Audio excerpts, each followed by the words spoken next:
Stories. I used to teach 4th through 8th grade.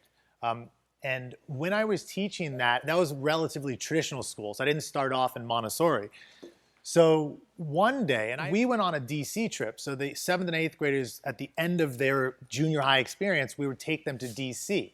And it was an exciting time, week-long trip. And these were students that were really actually engaged in learning. So they were excited to be there. It wasn't just like, hey, we're going to go to the mall and hang out. Like, it was exciting stuff. So when we were there, we would go to the museums, went to, Washington's house. We did all these amazing things. How many of you have been to DC, by the way? Okay, so many of you. Do you know what this is? Subway, yeah, the metro in DC, right? So one day, the guide who was helping us, she says, okay, let's go down to the subway. And we're like, all right. So she brings the few teachers that were there, myself included, and all of these students. There's probably, I don't know, maybe like 15 students at that time.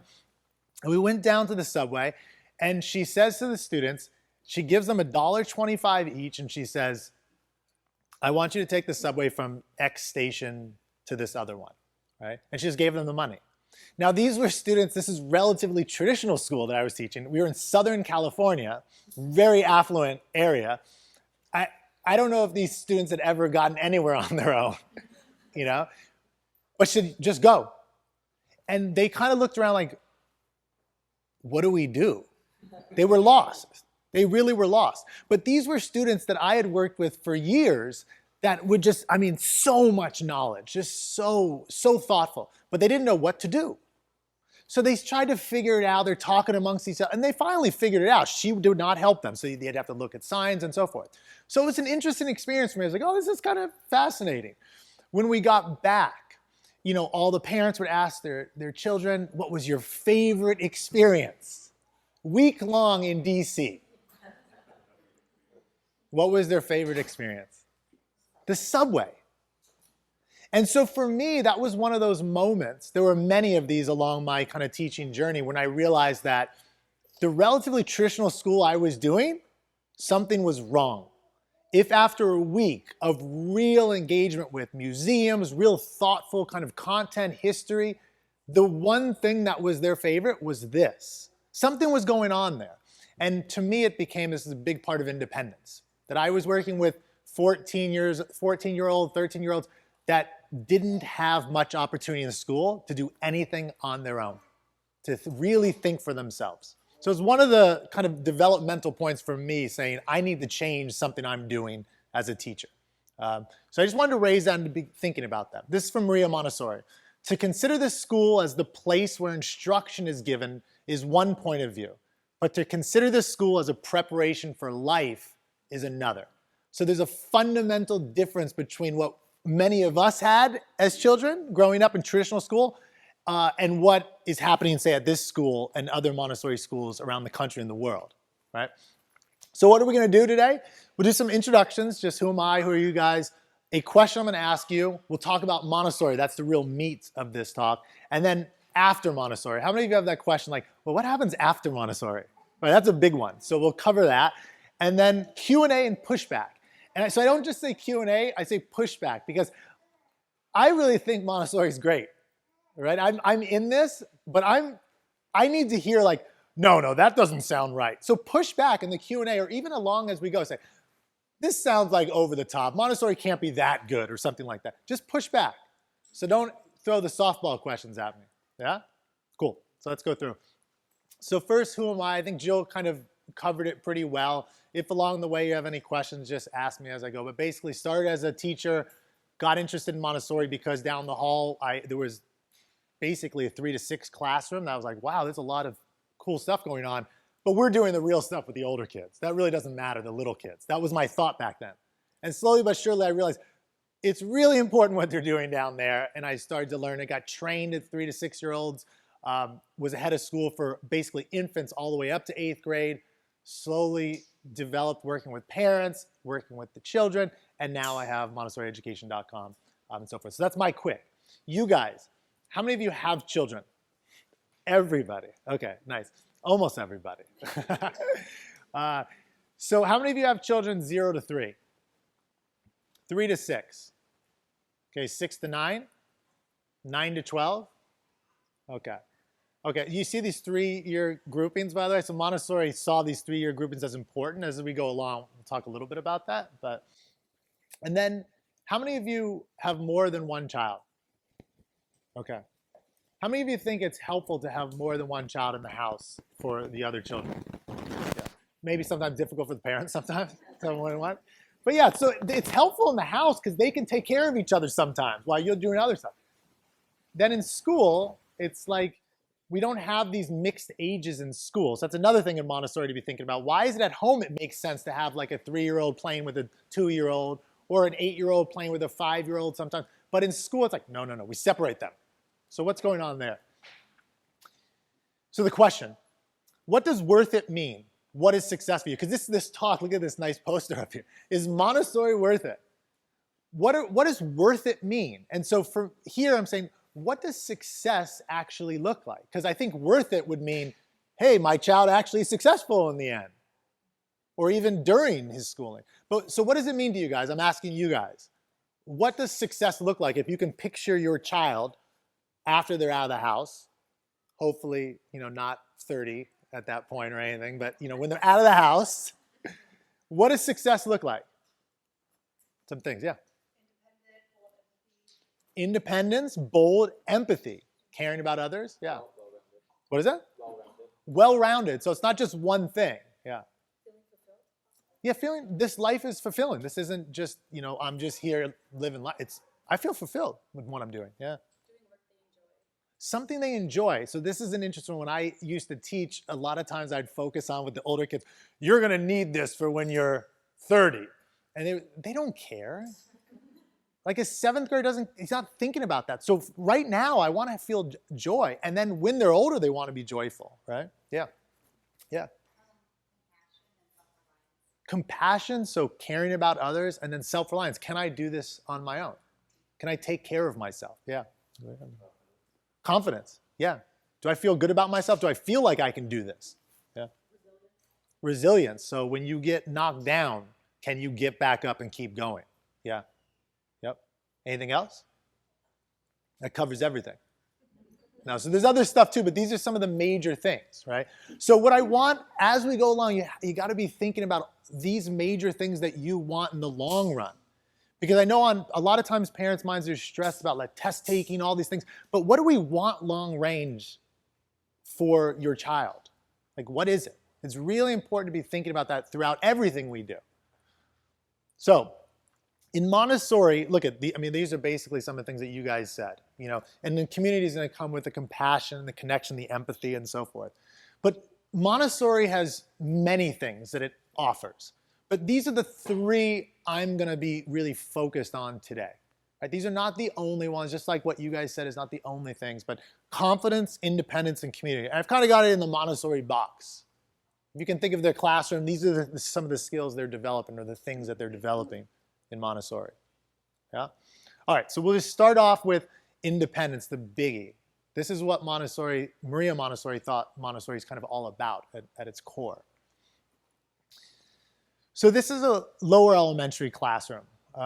So as you can kind of see, this is definitely different than traditional school, right? How many of you actually your child attends CREO right now?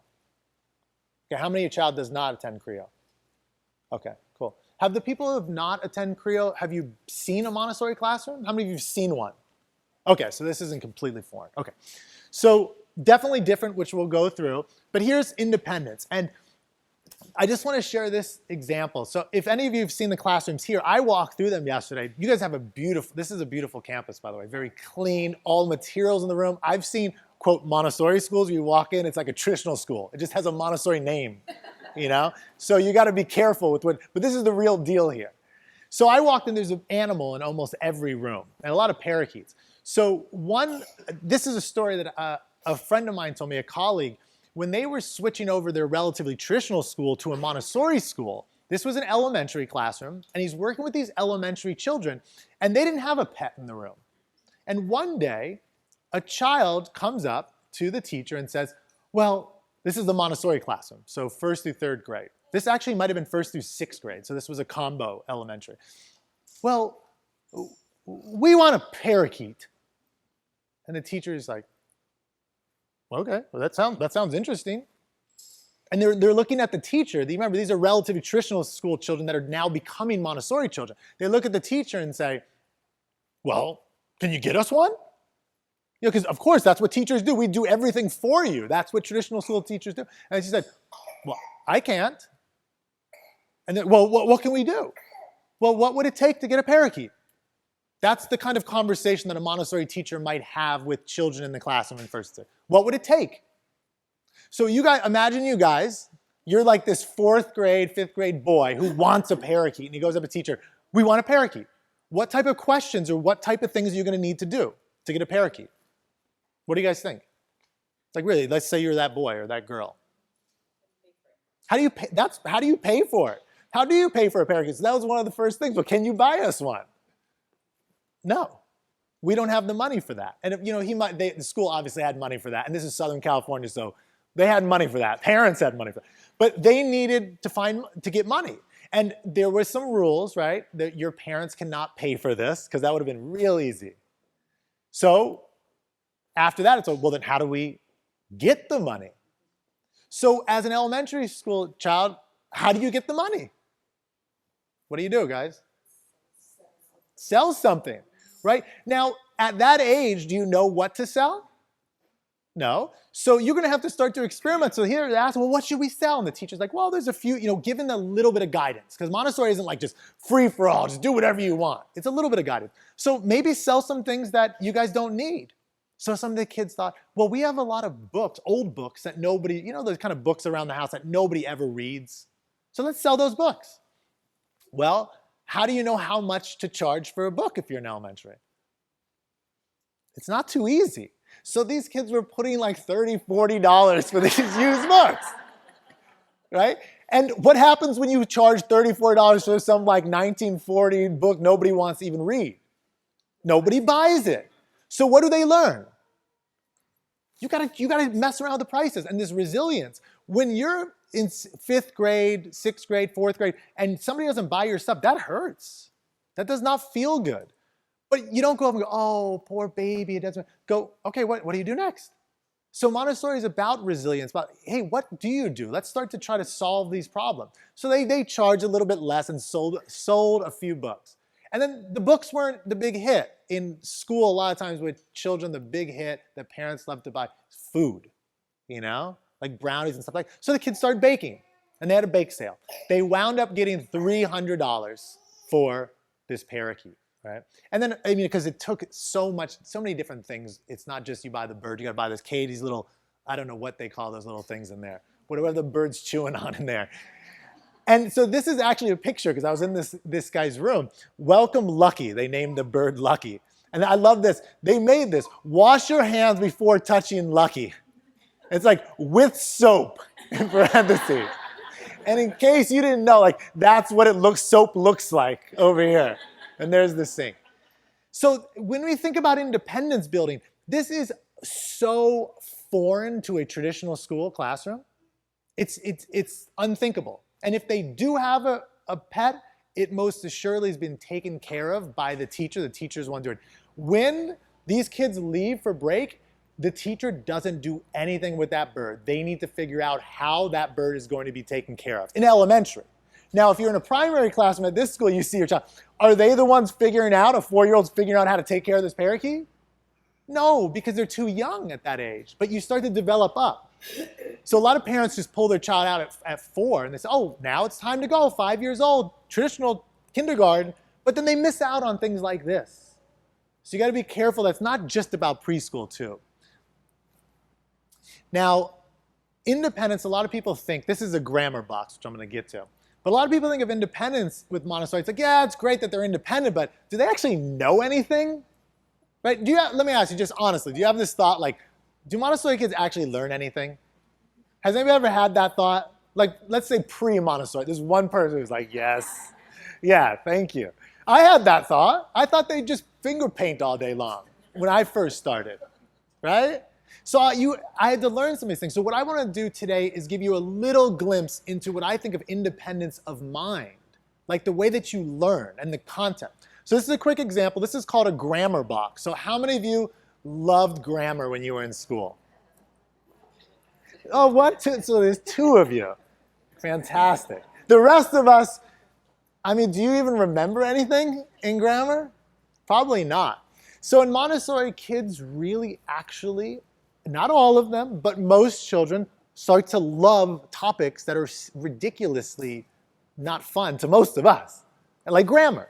And the reason why is because these materials in the classroom, these strange looking materials to some of us when we first started, or some of you now, they're really cool materials. So I'll give you this one.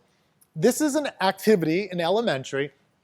They'll pick up this little thing, so it's a little note card, and it might have a sentence on it. Crumple the white paper, smooth the white paper. So a child in elementary might pick that up and say, okay, you have to do that. Now, crumpling the white paper, I don't know if that sounds fun to you guys, but to an elementary age child, they picked up that card and said, crumple the white paper. So they're over there with a friend and they get to go pick up a piece of paper and crumple it. Now, it's so exciting to some children at that age. And while they do that, they're attaching parts of speech. So what does the word crumple mean in this? What is it? Well, that's a verb. So they're learning verbs. And in Montessori, it's very tactile. So a verb in Montessori to begin with is this circle, right? So crumple the paper. Now, does anybody know what the is? What part of speech the is? An article. Okay, so we've got one person knows a little bit of grammar. Okay, so they'll learn that the is an article. This, and what's interesting about the specifics of this is when you're doing that, you say crumple, verb, your action, like you're connecting the action, right? Now, paper is a thing, and the white paper, adjective, white, describes the paper. So they're learning grammar as they're physically and actively doing stuff in the class. This is one small example of an activity, right? And imagine how fun it is to smooth that paper out afterwards, right? So it gets ingrained in their heads. This, for some of you who know, any of you with primary children, right? This is the movable alphabet. So children in primary are actually writing, like they physically can't write at a certain young age. So what Maria Montessori, the genius that she was, she actually had them where they could take the individual letters. So they're writing at like 4 or 5 years old. This is unheard of in normal school, for a child to be writing full sentences. Right? So this one, I love mommy and daddy because they play games. I made a dragon just like at school. It was little and I love it, and I love my teacher and my school, and my brother is going to start. And it looks like she ran out of the blue letters. They love to, because what this is basically happening, they have ideas in their heads, but they can't express it. So this is their opportunity to express what's in their head in reality. It's really exciting at that age. Now in elementary, they're going to write out full sentences, and then with those little symbols that I was saying for the different parts of speech, look what they do. So they might write this is like walk to the window constantly. Now, how do you walk? Constantly. So that's an adverb. So they're learning other things with this smaller circle. And they're going to put that symbol by each word in the sentences that they're writing. By the time they're writing essays, they know every single part of speech in their essay. It helps them to write clearly. It's just, it all integrates in the long run. Math. So I'm going to give you 2 examples. How many of you have seen these beads in a Montessori classroom? All right, they're a little strange. No? They look nice. How many of you understand what's going on with these things? Not as many. Yeah, some of you are like, yeah, but they're a little bit strange. These are beautiful beads. If you've ever gone in and felt them, they're heavy. If you have the real thing, they're heavy beads. But I wanted to show you this one. And again, I'm just giving you like a tiny, tiny amount of what's going on. And it's independent learning. So this is skip counting. Now, if you look at this bead chain, a child counts 1, 2, 3, 4, 5. Now here, I'm going to step back for a moment. Have you seen a child ever counting out a long, long bead chain in a classroom? So for those of you who haven't, like sometimes they'll have even 1,000. It's golden, and it literally will go from here all the way over there. And there'll be a little 4, 5-year-old counting 1, 2, 3, 4, all the way up to 1,000. Now, to us, that at this point might seem tedious. How many of you feel excited about counting to 1,000? I don't know. No, but to that child, that's huge. And then after they count to 1,000, which 4-year-olds and 5-year-olds counting to 1,000, not normal. Not at all normal. Not normal in traditional school, not normal really anywhere. After they do that, well, the teacher might come up and show them this, which is, hey, we were counting, but did you know that you could skip count? So you've got 1, 2, 3, 4, 5, and then you count over 5 plus 5, 10. And then you go more, 10, 15, 20, 25, so you can skip count.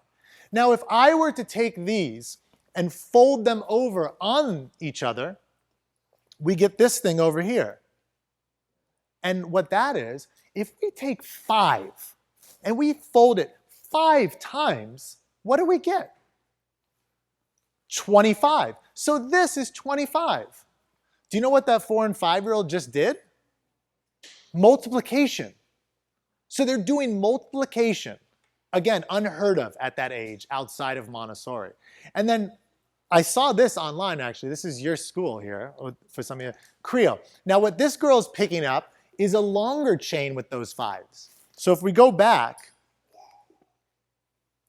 what if we took this 5 times 5, which is 25, and we did it one more time, times 5? It goes up 5. So this would be 5 high. And then do you know what we have, guys? A cube. So they're learning cubes at this age. Now they wouldn't be able to do a math problem where you say, what is 5 squared or 5 cubed? They wouldn't get that yet. But guess what they do in elementary? And it's grounded in reality, it's real, it's physical. So it's not just pure memorization in what you get in normal traditional school, which is empty. Like this. Do you guys remember how to solve for C if you have A and B? How many of you remember? Look at the smarty pants. Okay, so what is it? Let's hear. Yeah, A squared plus B squared equals C squared. How many of you know that? How many of you, so most of you don't even know that, okay? I'm not putting you down because I surely didn't remember it, okay? But for those of you that do know it, hold your hands up. How many of you know what you're actually doing? Okay, it's geometry, but like how many of you just know the formula? You just know that. Okay, so in traditional schooling, we just memorize things and plug in numbers. I was fantastic at plugging in numbers. I never knew what this actually meant, the Pythagorean theorem.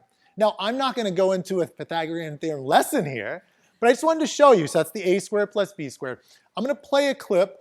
And so on the podcast that Jillian was talking about, I interviewed, so parents will ask, well, what happens after Montessori? So I interviewed a child, actually an adult now. So he helps to run a company out in Tampa that they're doing basically like a tutoring company, a tech tutoring company. He went to Montessori from 3 years old to 8th grade. So I interviewed him and he was a very thoughtful guy. And he was talking about the Pythagorean theorem one day. So I wanted you guys to hear this and hear what he had to say about it. There'd be a handful of us who were really interested about a certain math concept. And so we would go out, the 3 of us, and we would, continue exploring that. So one of the kind of traditional things, when learning the Pythagorean theorem is, why is this important? How is it practical in the real world? And they always in textbooks give you this, visual of if you wanted to measure like a flagpole or something. Yeah. You go a certain distance from the flagpole and you know your angle to see the top of the flagpole, and then you'd be able to figure out how tall it was. Mm-hmm. And what's funny about that is, I've done a lot of tutoring in my time, and so I would have students with those types of things, and they would say, but when are you ever going to do this? Well, we did that at Montessori. We went out, we had this device, like a protractor, to figure out, what the angle was. We measured the distance, and we figured out how tall that flagpole was. So they actually did it, right? So it's real. Now this child, so this boy's name is William Kelly. I keep saying boy, and he's like 20-something years old now. But anyways, so William Kelly, he's going to remember that. Montessori children actually remember what they learn, and it's real knowledge. So when I say independence, I actually mean independence of knowledge too. It's not just being able to take care of yourself. I actually know what I know. I want to just tell you guys quickly. So here's a study. So I'm not going to get into the details of this study, but I want to give you just a taste of some of the research that's done out there. In this one, South Carolina's public schools, this was thousands of children over, I think it was a 5-year period. They did a comparison study. Because a lot of times in Montessori, people say, oh, it's not about academics. Don't worry about academics. I'm like, no, you should really actually be worried about academics. You should be concerned if your child knows things. So as I was just showing you, Montessori children learn real knowledge. They gain it. But I just thought, let me give you some statistics because they're starting to do real research on Montessori versus normal schooling. This is the results of that study. So if you look here, the point is here up is math, and then this is English language acquisition, so how well you're doing in language, right? If you look up here, so meets or exceeds the state standards. This was a public school Montessori schools compared to state schools in South Carolina. So Montessori children, 27% here, meets 24%, so it's lower. It might not seem that significant, but a 3% difference on these kids is significant. 19 versus 14 on exceeds. Over here, on language, 33 versus 28, 19 versus 18. So this is not hugely significant. But what's significant about this is this was even in low-income areas, which is normally you cannot get rid of that income achievement gap. So there's a gap with children that come from poor families that can never quite equate to, wealthy families. Montessori takes that gap away. So if your child is not from a wealthy family, but he goes to Montessori, he can actually reach what a normal wealthy child in normal school reaches with Montessori education. That's what the research is starting to show, which before just didn't happen. It's very hard to get rid of the income achievement gap, is what they call it. So, and in Montessori's day, just to give you an analogy, when Maria Montessori started, she started working with what she would call, like back then, it was like deficient children, which are basically what we used to call, say, retarded children, and what today might be special needs children. She was able to get some of those children up to the level of normal children through Montessori. So I'm just showing you this statistics to give you a sense that they're starting to show statistically that it works as well. My focus is really on showing you why it works as opposed to just stats, but I just want to give you guys a taste of what the stats are like. This is normal school. And I cross out Independence because this is not Independence building, right? And I just want to give you another one of those examples that really shook me when I was teaching, to give you a sense of what happens. So I was working with some junior high students, and I was teaching history. Do you guys know what this building is? This is the White House, all right? We're all pretty familiar with it today because that's all that's in the news, right? It's about the White House. But anyhow, I was teaching early American history and then the kind of rise of America. And the White House came up because we were studying the War of 1812.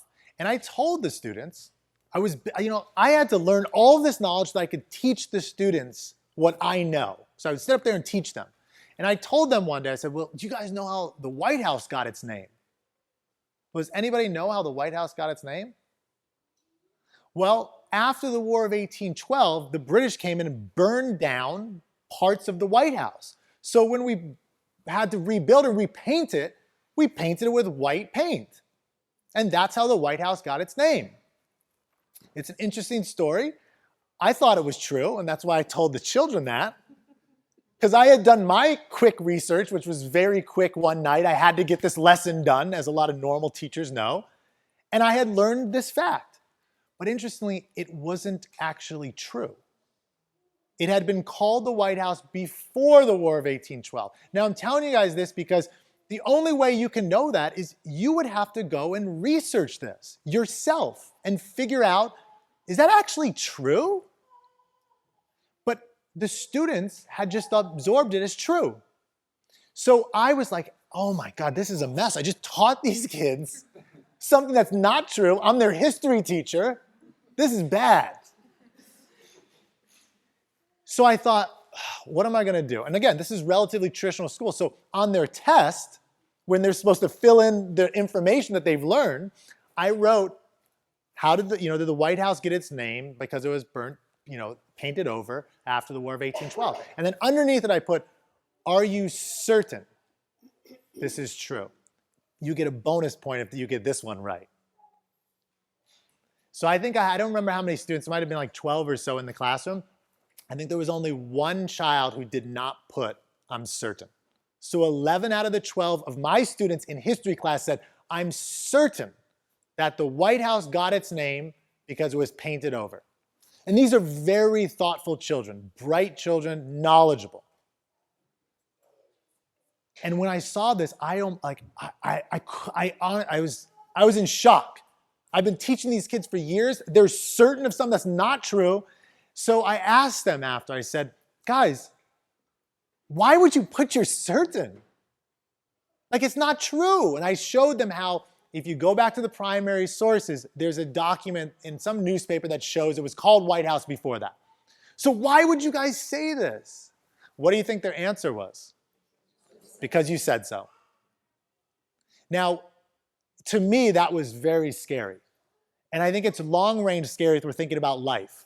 Because if we're teaching children that their answer is because you said so, if we think about long range, what might they be looking for later in life? Somebody to tell them what to do. And this isn't just like abstract, this is real life. So that really shook me. Now, if you think about the Pythagorean theorem and the other math with that math word, and then the language skills that the Montessori children are learning, that's real. Nobody's going to shake them. Somebody's like, oh, 5 times 5 is 27. Really? That child's not going to just believe that. Because it goes against his own knowledge, his own independent knowledge. So it's such a huge, important thing. Oh, this is just cool. How many of you have flown American Airlines recently? So I fly a bunch now. So this video, American Airlines has this kind of strange video. But there's one clip in it that I thought, this is interesting. I want to see if you guys here can catch anything a little bit strange about this video. All right? This is just a clip from it. Now, if the airplane loses pressure, oxygen masks will drop automatically. While remaining seated with your seatbelt fastened, pull down on the mask to extend the tubing.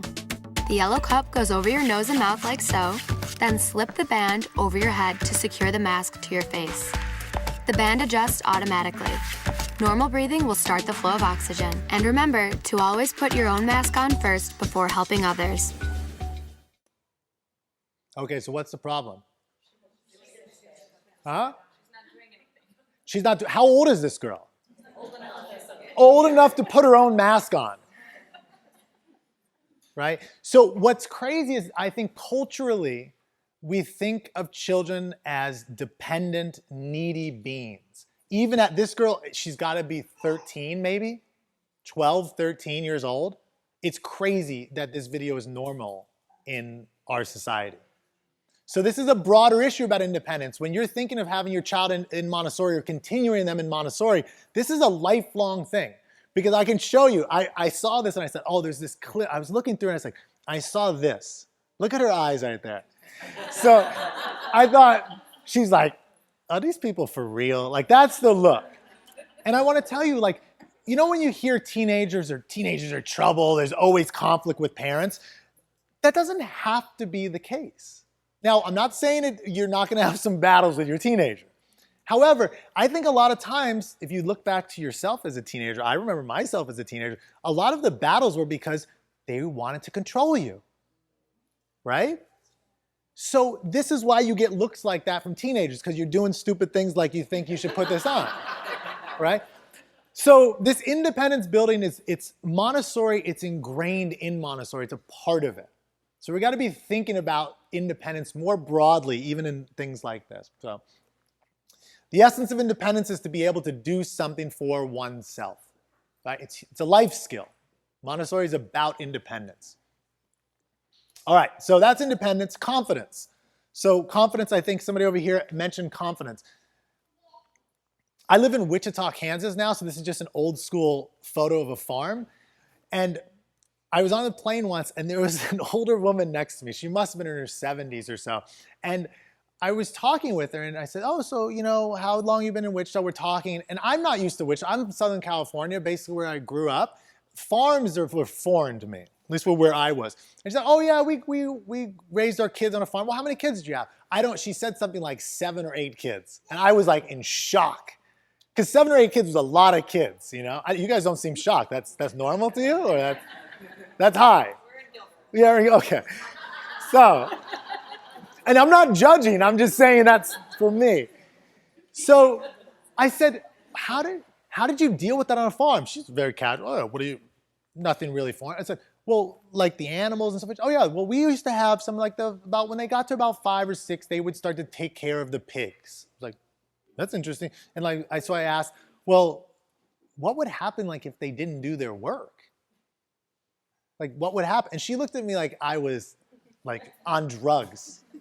She just looked at me and said, well, the pigs would die. So that's the confidence she had in her children, that the idea is like, they are taking care of the pigs. This wasn't like, just like, oh, have your child touch the pig one day. Those kids were literally caring for the pigs, taking care of them on the farm.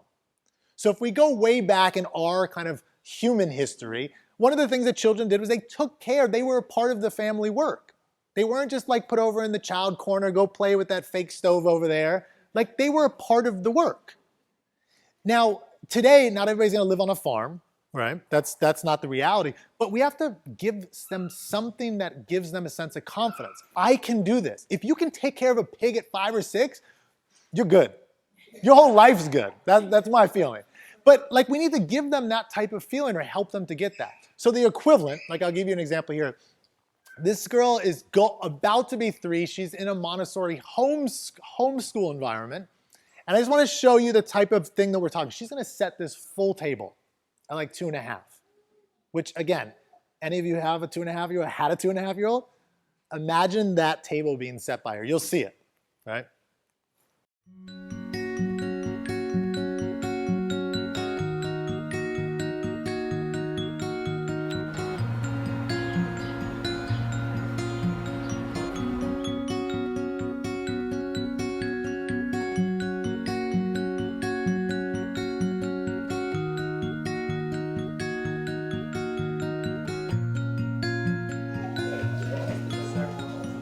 A Montessori teacher requires a special transformation.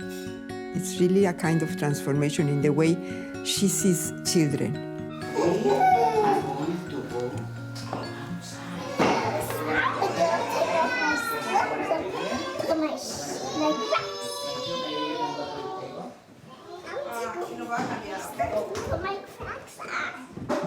Okay. Who is going to help me to set the table?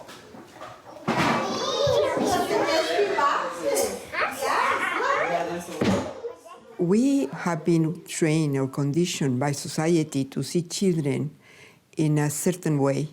And there is a different way to see children that needs to get rid of preconceived ideas about childhood, about certain things about judgment, the child, criticizing the child, or looking at the child as someone inferior or someone small. I know I am here to help you. I am here to help you, Yuna. I am very happy to help you.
because Jason is helping us to set the table. Remember? Correct. Okay, can I do this to Jason? You want to do this again? Okay. Pio, we need forks. Pio, no forks. Pio, no forks. Okay, if you will do, let me ask. Can you sit down? Okay, sit down and wait for me. Okay, thank you, Barbara.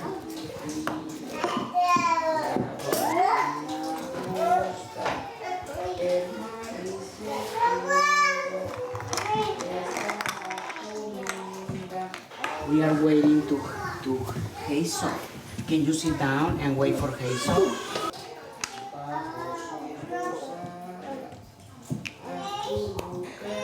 Yes, the horse. What is the horse?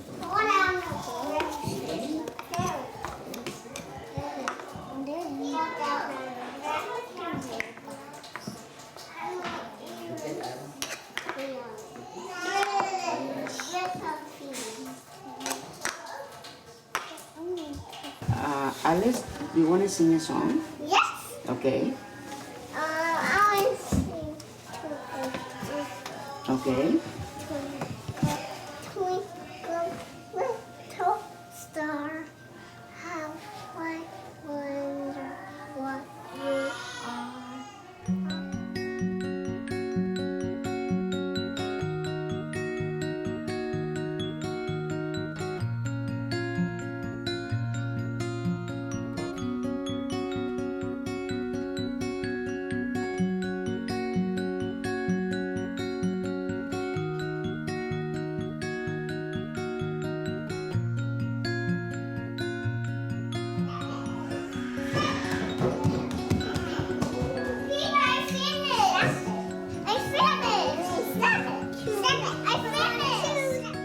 It's like taking veils from the eyes of people, because it's like changing a paradigm, like a mental paradigm. You have been always thinking that children are a certain way, and then you realize, no, these children are powerful. These children have something in themselves that we do not know.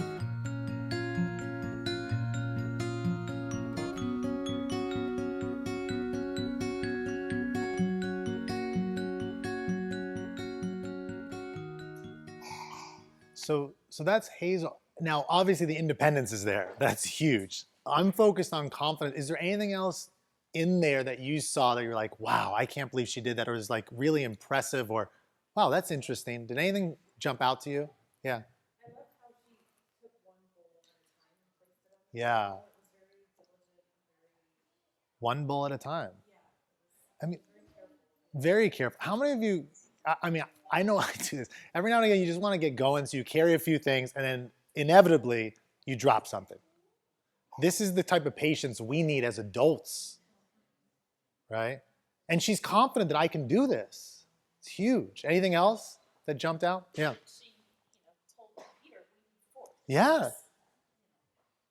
Yeah, fudging it or something, right? There's a tendency for a lot of us to fudge things. You know, like, oh, well, it'll be all right. No, we need forks. And this is a huge example of independence. Independence includes knowing when to ask for help. And I think we forget that about independence. Because we're taught independent means you got to be strong, you do things all on your own. Sometimes you need help. Peter, I need forks. And then he's there to help. Always there to help. So, Peter, I finished. I love when she said that. Peter, I'm finished. She's so excited. That's that confidence. I did it. I did it. This girl's not going to have any problems if she continues up in this type of development, right? And I just go back to the farm as an example. This is from a farm. You guys are potentially have if you have your child go all the way up, we'll have a farm in Arizona, which already to me seems strange, but I know you guys have farms out here. But this was a farm in North Carolina that I just visited last week where they grow cabbage. We don't necessarily need to have a giant farm to do things like this. As some of you at Creo see, I saw this picture, there's a boy with some peppers. And you guys have some pepper planting outside that the children grow, and then you can eat it. And the children feel confident, I did this, or I'm a part of this, right? At that age, he's not doing all the growing, but he can help to cut it and wash it. This is another girl that goes here, or at least on Facebook in your show she goes here. And she does go here, right? Okay. So they're making pizzas here. And you guys have, in the elementary classrooms, there's ovens here, which unfortunately is actually, I know in Southern California, it's illegal to have an oven in the room. So there's all sorts of some laws for the younger children that are just like, we got to protect these children. Hazel doesn't need our protection. We need protection. You know what I'm saying? As adults. But anyhow, so they can make pizza. They do things on their own. In the adolescent program, if any of you continue on in Montessori, they don't only make this stuff. They grow it, they make it, they sell it. And they decide how much the pricing is, just like that parakeet. And if they don't make money, they don't get money back and they can't buy other things with that money. So there's a mini economy or micro economy in the adolescent program. So it just keeps getting more and more sophisticated until I can take on the world and you graduate into the world, you know, that type of thing. Nothing so bolsters our self-confidence and reconciles us with ourselves as a continuous ability to create, to see things grow and develop under our hand day in, day out. This is just a guy that I read this one, I thought it was great. And here's the contrast. Like that is the contrast. That's the reality of traditional schooling, right? I like this little guy raising his hand. When I was in traditional school, I thought, man, these children, they're all raising their hands. So I really got them. They're excited, they're confident, they know the answers. A lot of that is actually not confidence, but it's, I want to impress my teacher. And then if I don't want to let my teacher down, do you ever risk raising your hand? No, because what if you're wrong? So this raising your hand, I'm excited to raise my hand. It doesn't equate to real confidence. I just want to be careful that sometimes it could, but generally what I found was it's excitement to show off. I know it. That's not real. Hazel's not setting the table so she can show off to everybody. She's setting it because she's enjoying the process, the doing of it. Lunch bag. Yeah, I just think when I was teaching traditional schooling, all these 13, 14-year-olds were getting their lunches made by their parents and they were coming with these, and then I'd go down the hall and they're 4-year-olds making snacks for themselves. But something is wrong. And to kind of give you a sense of how wrong it can be, I want to show you, there's a clip. I'll actually put it this. The world of education is like an island where people cut off from the world are prepared for life by exclusion from it. So that means that in that classroom, it's a kind of a damning quote. She's basically saying, we get them all prepared for life by keeping them away from life. That's not how you prepare for life, right? So here's a great example of it. This is a show called Rich Girls. I think it was in like maybe the late 90s maybe, but this girl that's covering her face like, oh, she's so upset.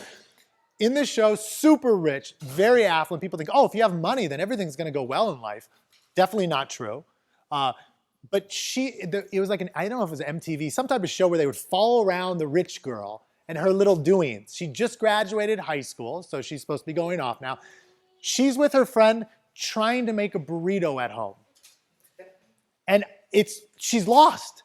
And when I say she's trying to make a burrito, it's kind of silly. Like, this girl can't even make a burrito. But what's not silly is when I first heard this, I had heard it on the radio when I was younger, I think on freshman year in college.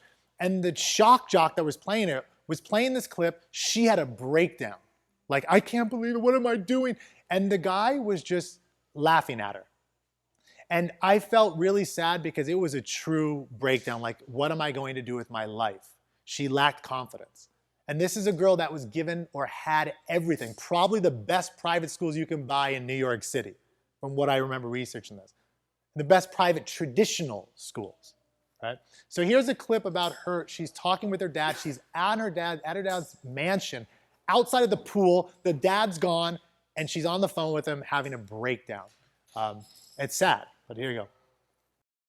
It's a fine day, people open windows, they leave their houses just for a short while. You know, when you kind of have like just nothingness and like not even anything to be upset about, but you just are. Dad, I'm really confused. And Dad, I just feel really lonely.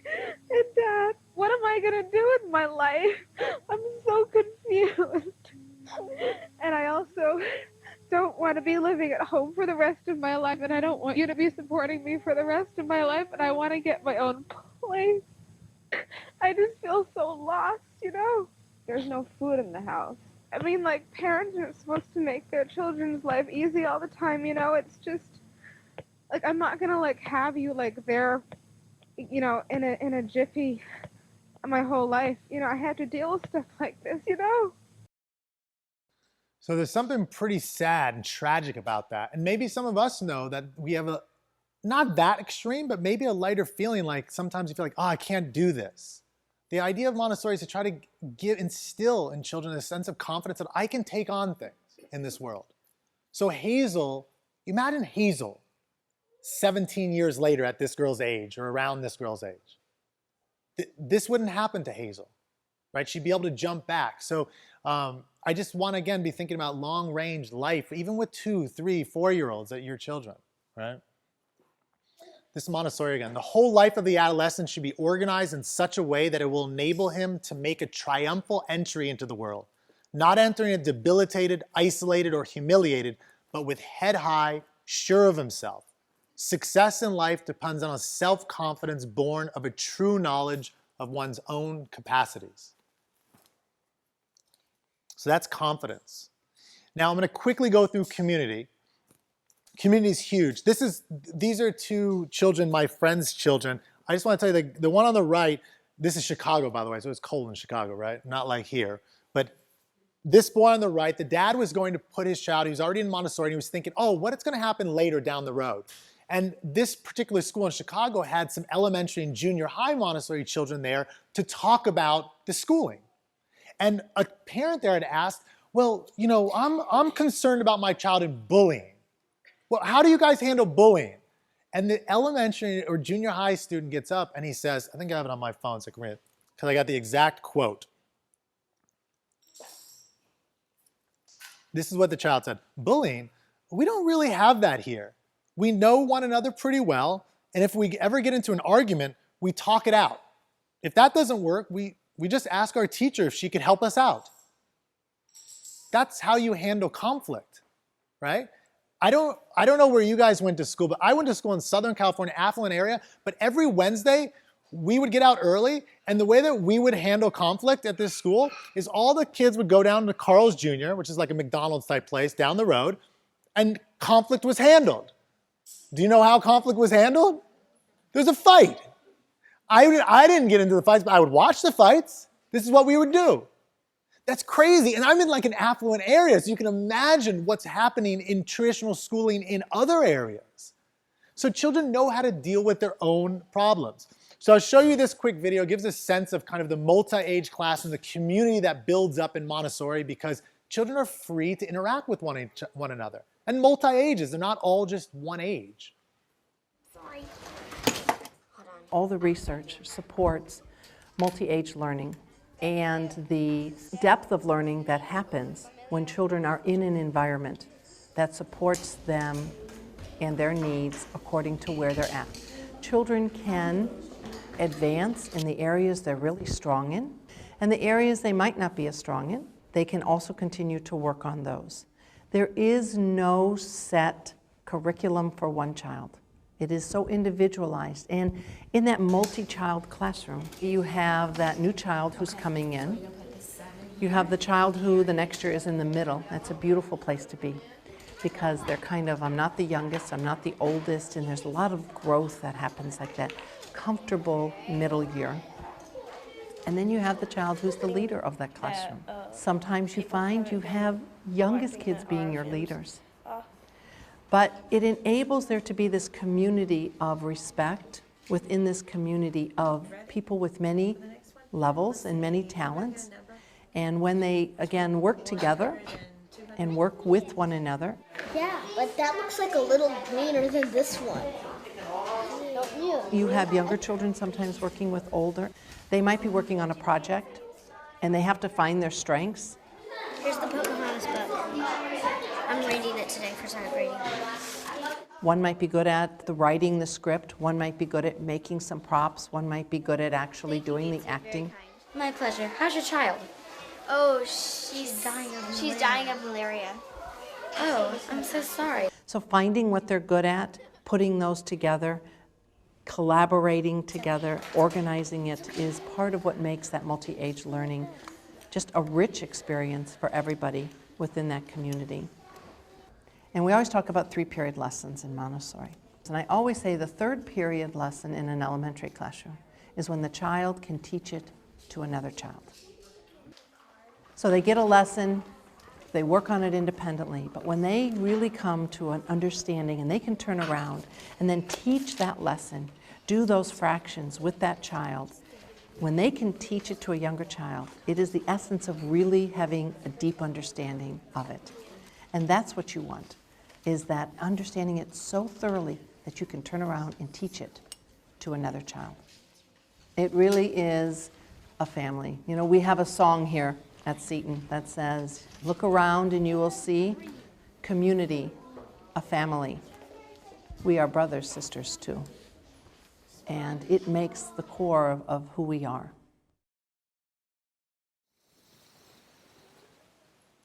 So there's so many things I'd like to talk about, but I want to make sure we get to the Q&A. So I'll just say, like that look on her face, that type of look only happens when you have peers that you can look up to and admire, and you start to build a community that way. Not everybody's going to love each other in this way. There's going to be conflict.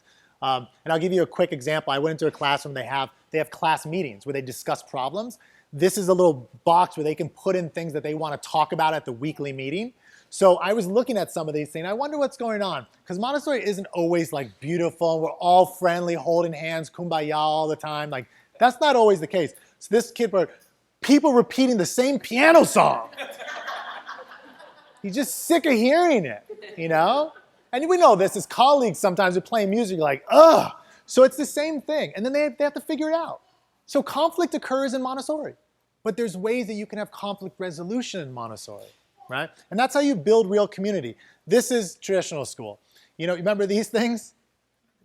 Right? We gotta separate each other because we can't see each other's answers. In Montessori, it's like, let's work together so we can figure this crap out. You know? This isn't a competition. Not that competition isn't like inherently bad, but it's like, there's no reason to have this. You know? But isn't it funny how they look at these guys? They're so happy to have those things. You see their faces? I looked up these images. I was like, something's wrong with this. Real quick, here's another study. This was done back in 2006. There's some stuff on academics, but I just want to show you these through. They compared 5-year-olds, and I'll show you another one with 12-year-olds. And this was just about interaction. So if there was a conflict on the playground, Montessori children would more often refer to justice, like saying, well, you know, I was sitting here first, so we should talk about this, as opposed to just like pushing another child. So there's a sense of justice. Positive shared play, let's play this with us together, higher than traditional school children. And this is in the 3rd year if you keep your child for that when he's 5. And the last one, I found this interesting. I was like, wow, what did Montessori like really mess up on? Because you see the 1 going down here. This is the normal children, and this is Montessori. So I said, what is it? And I found it out, ambiguous rough play. So the Montessori children had less ambiguous rough play, right? So, and then 12-year-olds over here, positive social strategies, sense of school as a community. Those are the ones I want to emphasize in this kind of sense of community. And we all know this when traditional school, and as you get older, cliques form. You just get competition and battles going on as opposed to real sense of respect and community. So these are the 3. Now, when I take that off, these are the same in Montessori or in life. These are things that we all need as adults in life. And this is what's happening inside the classroom. The after Montessori, real quickly, I want to play this guy, William Kelly, and we're almost done with this, and we'll get to the Q&A. This is what he had to say. He was working with the creators of like the GRE and the SAT. This guy's doing some serious like tutoring type stuff now. And they were wondering, how can we get children to get better at these tests or to change the tests to fit like what's needed in the real world? So I asked him about, you know, what happens after Montessori? What do you think about your schooling? And he said this, which I thought you guys might find interesting. Yeah, absolutely. And I think that helped my transition into, you know, I went to a public school for high school and, you know, then into college from there. And you go from, you know, not having any grades to having grades. And luckily for me, the middle school at my Montessori school did help with that transition to where we did start having grades. They weren't, you know, the only focus, but it kind of, you know, got you accustomed to a traditional schooling, you know, setup. But to where when I transitioned, a lot of people would look at me and say, oh, you know, Will's just really smart. That's why he does well in school. And I feel like it it made sense at the time for them to think about it in that way. But for me, it was, I had this really strong foundation to where, I learned how to learn. And if you learn how to learn, you can learn anything. And so it's not always the case that every child that comes out of Montessori is this like all above everybody else. It's not always the case. But generally speaking, Montessori children are more advanced than their peers. They're more engaged in learning than their peers. Now, I'm going to give you some examples very quickly of some very, very, very successful Montessori children. Now, I wouldn't just do this. People say, oh, well, you're kind of cherry picking. I'm not cherry picking because these people that I'm showing you here, they all talk about their Montessori experience and say it helped them to live life. Now, the ones on the left, both Google founders are Montessori children, both of them, all right? And I'll read you quickly what one of them said so you can get a sense from him. I benefited from my Montessori education, which in some ways gives the students a lot more freedom to do things at their own pace, to discover. Some of the credit for the willingness to go on your own interests, you can tie that back to that Montessori education. So it's not a chance thing that he went to Montessori. He's saying part of me, who I've become, and that includes Google, is because of my Montessori experience. Jeff Bezos. So we've got, Jeff Bezos is literally the richest person in the world right now. He was a Montessori child. This is what his mom said. Jeff would get so engrossed in his activities as a Montessori preschooler that his teachers would literally have to pick him up out of his chair to go to the next task. Now, Jeff Bezos recently, about a year ago, he's investing $1 billion to build schools. What type of schools? Montessori-inspired schools. He thinks it's that important. Do you guys know this basketball player? Steph Curry. A few of you are like, who is that guy? Steph Curry. So he's like one of the top NBA players right now, and some would say of all time. This is what he said. Montessori has helped me become the person I am today. So it's not chance. The last one, sadly, she didn't have a chance to tell us what she thought of Montessori, which is tragic, but this is what her dad said. This is Anne Frank, incidentally, for those who don't know.